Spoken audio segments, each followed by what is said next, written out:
好啦，今日我哋就講一講呢一隻 Velo 嘅 2TJM70。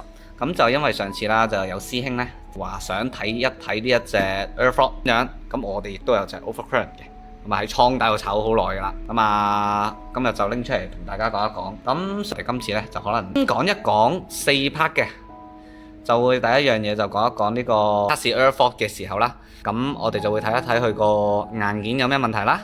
第二樣嘢講一講呢，就係個 TM。第三就係講一講個 PS 係乜嘢嚟嘅。咁第四樣呢，就係講一講一隻 2TJM70，咁嗰條數點樣計，跟住就再 test 一次，咁就係啦。今日講嘅嘢就係咁啦。我而家咧就會講一個 IDMT 佢個裝置點樣睇佢外觀上有冇問題，同埋睇佢內籠有冇啲咩特別問題。咁啊，首先咧就會睇佢個貨係玻璃啦，清唔清楚，有冇爆，因為呢塊係純玻璃嚟嘅。Velo 咧佢個設計純玻璃嚟嘅，所以聽到聲玻璃嚟。我哋開咗佢，跟住咧就攞佢出嚟啦。如果我哋咧要擊掣咧，就撥碟，一撥嘅時候咧，佢個旗仔咧就會跌落嚟嘅。我哋試玩一次下，撥碟，咁佢旗仔跌落嚟，咁呢個掣就會貼掣㗎啦。如果我哋要攞隻 IDMT 出嚟咧，又唔想佢跳掣，咁樣我哋先攞左邊，跟住再攞右邊，慢慢抽佢出嚟，抽佢出嚟啦。咁我就頭先要分咗左邊先咧，咁呢度咧有個特別嘅設計嘅，咁你會見到呢個位嘅電動位，見到啦。咁佢嘅下面咧就咁樣嘅。咁當我喺度咧掹佢出嚟嘅時候咧，佢咧就會咁壓咗落去咧，咁佢就會個 contact 點咧就會接觸唔到啦，接觸唔到就唔會跳掣。跟住咧，我哋就要檢查個 IDMT 佢啲 contact 點，啲接觸位啦，有冇氧化？跟住咧，就睇佢下面呢啲位有冇氧化黑過啊，或者太黑啊，搶過火嚟嗰啲。跟住就睇埋下面呢啲位有冇啲氧化黑咗爆過嚟嘅嘢。咁睇完，咁咧後面咧啲螺絲咧，我哋咧就要扭實佢啦，扭實佢。扭實啲線之後咧，咁就扯去睇下實唔實啦。另外就係睇下佢啲螺絲咧有冇氧化，有氧化嘅話，成個咧就要換螺絲，或者係成個換。咁咧我哋咧基於咧呢隻係拆咗出嚟嘅 IDMT，咁佢又有連化學㗎啦。咁我哋叫佢講個試啦，咁咧我哋 IDMT 咧掹咗出嚟咧，要睇佢爽唔爽。順唔順？咁啊有啲咧，佢咧就係成個呢個扣位，呢即後面呢位上部氧化就成個抽唔到出嚟嘅，咁嗰啲就換嘅。咁咧，我哋嘅 IDMT 擺落去嘅時候，睇下佢順唔順暢。順暢嘅話咧，就冇問題㗎啦。唔順暢咧，就要再唔順暢嘅話咧，就要換㗎啦。好啦，咁我哋依家講咩係 TM 啦。咁 TM 就係呢一嚿嘢。咁呢嚿咩嚟嘅呢？ TM 嘅作用呢，就係用嚟調整跳掣嘅時間嘅。咁我哋設定得越低啦，就好似我依家設定咁0.1咁樣。咁設定得越低，跳掣嘅速度就越快。咁咩理論嚟嘅呢？咁其實我哋玩呢啲 IDMT 嘅時候呢，我哋又要睇一個曲線表嘅。咁嗰個曲線表呢，我哋今日就唔講啦，因為我都揾唔到嗰張曲線表。一隻 Velo 嘅 2TJM70。係啦，咁但係大家就要知道一樣嘢就係0.1，咁我哋嘅跳掣嘅時間就會越快。我哋設定得越高，跳掣嘅時間就會越慢。咁通常我哋做呢啲 IDMT 嘅測試呢，就會教到係1.0嘅，攞去最盡嗰個時間去測試呢一隻 IDMT。咁好啦，咁我哋呢就會依家就講一講個 pub setting 啦。個 pub setting 就係 M1。1.5、2、2.5、3、3.54啦。咁呢一嚿嘢點解呢？我先插翻支針水先。setting 都係有支針插落去啦，應該係咁解我估嘅。好啦，咁你呢一個 pub setting 呢，又攞嚟做啲咩嘅呢？其實佢就係呢個嘅 S 嘅 M1，佢呢一個就係可以俾我哋做設定嘅。呢一個設定呢，就係我哋要去計算嗰個注入電流，因為呢一個注入電流呢，喺 2TJM70 咧係冇講過話你要注入幾多 M 嘅電流嘅，而引致呢一隻去跳掣，佢淨係同你講話用2倍、5倍、10倍，咁佢就會要喺呢一個時間跳掣，但係你完全唔會知道你要注入幾多電流佢先至會跳。咁佢有條公式去計嘅，咁條公式係咩呢？但係呢度有寫 in 乘 M1 再乘 M2，嗱 in 乘 M1 乘 M2 就會等於佢個注入電流啦。咁好啦 ，in 係5，M2 係0.1，咁我點知道我要只要你着寫咗0.2 ？sorry，咁我哋要點樣先至知道呢？我哋點樣先知道去用幾多電流呢？當我一個係第二，不如而家嘅情況嚟計講啦。 2啊，好，我哋用2嚟講，好，咁即係5乘2再乘0.1，咁係等於幾多啊？5 2得10，即係等於1，係啊。喂，咁你話1啦，咁我注入2倍電流，咁我咪輸入1就得啦？唔係，呢一個係1倍電流嚟嘅。咁其實呢，仲有個大師兄其實教過一個就係咁樣寫嘅，有個表寫，就係 M1 就2倍、5倍、10倍。咁 M 我哋照寫啦，就1、1.5、2.5咁寫咁多。咁好啦，咁我當呢一度寫咗個1倍，我攞2嚟加1，咁但係個1就要乘翻呢一個2，係咯，1就要乘翻呢個2，所以呢，我哋要注入2 M 嘅電流，先至會令到 IDMT 呢一隻嘢呢跳個 range 係3.84，即係簡單啲嚟講，我要輸入2 A 電流，要個 pub setting 要插去2，嗰個 TM 我哋要調校去1，至會跳去，先至會令到佢喺3.0中去跳，係啦。咁5倍係幾多？5倍就係1啦，1乘5咪5A 咯，1乘10就係10A 咯。咁變相嚟講，喂好啦。咁有啲地方我唔，好似有啲老闆話啦，喂唔好教我 pub setting 啊，諸如此類，唔好喐。咁如果我插呢個1.5係嘛，喂唔好插1.5啦，插1啦，插1好啲嘅。插1，咁啊我哋點計呢條數？咁啊變咗呢個係M1咪變咗1咯，係嘛？即係5乘1乘0.1，咁即係呢個1啦。5乘1就係5啦，5乘0.1即係0.5，即係呢個變相咗係0.5啦。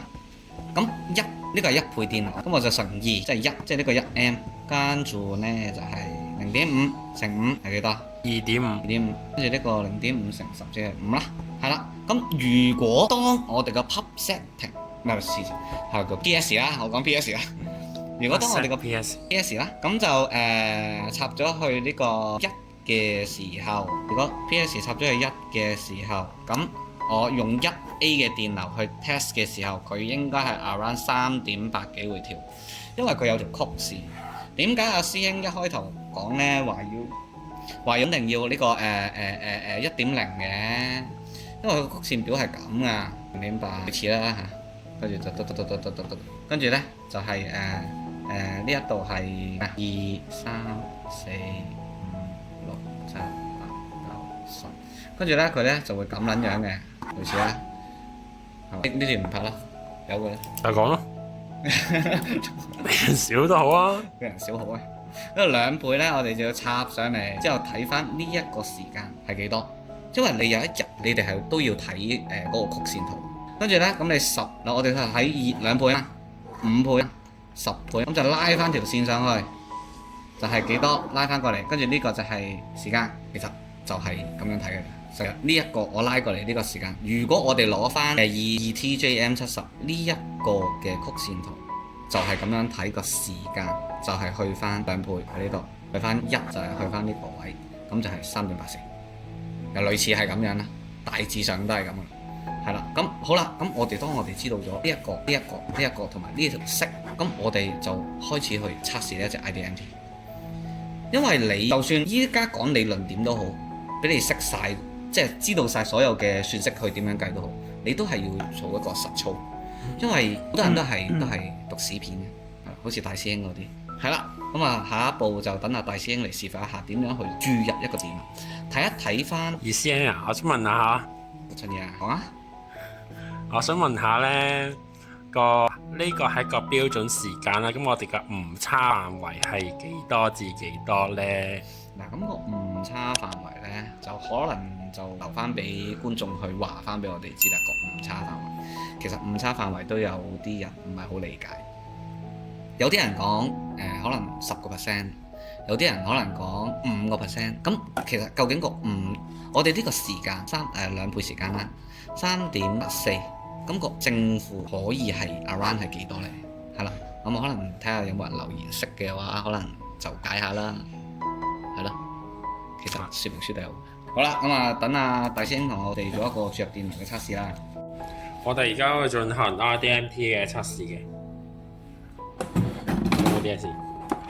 首先呢，我哋就有個 injector 啦。咁 injector 咧就一定有個 calshot 嘅，咁啊見到 calshot 啦。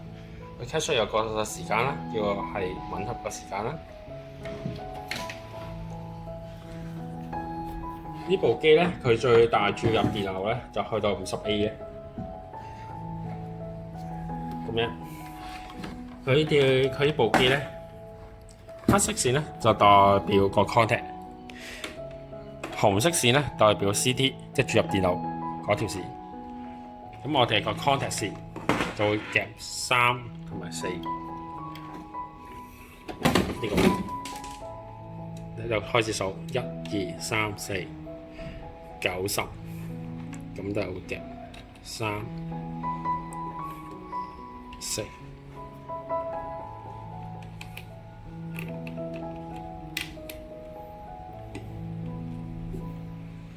另一條咧就會夾9同埋10，9同埋10。咁我哋夾好咗之後咧，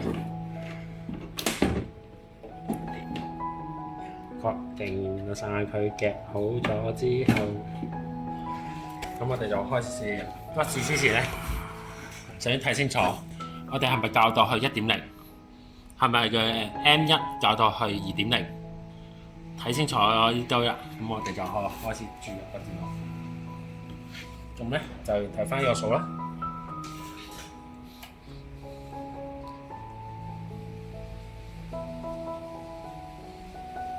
去校到2啦。咁咧，譬如我哋如果我哋就後面嗰啲針咧插錯咗咧，佢呢度係唔會識轉嘅。你睇睇呢度。咁你見到個咧插個針咧插啱晒咧，咁咧佢就會識轉啦。因為佢係唔會轉嘅，咁我哋校到2，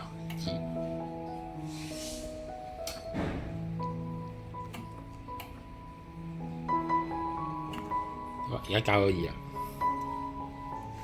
咁我哋而家嗰陣咧就開始測試啦，兩倍。未先啊，着咗紅色。紅色係正常嘅，因為我哋每次 chip 載嘅時候咧，佢都會跌落嚟嘅。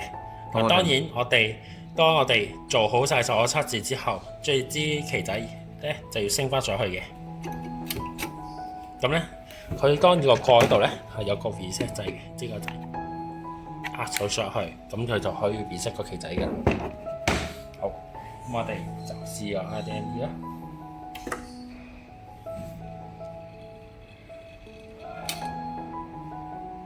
咁就會得到個數啦，4.09。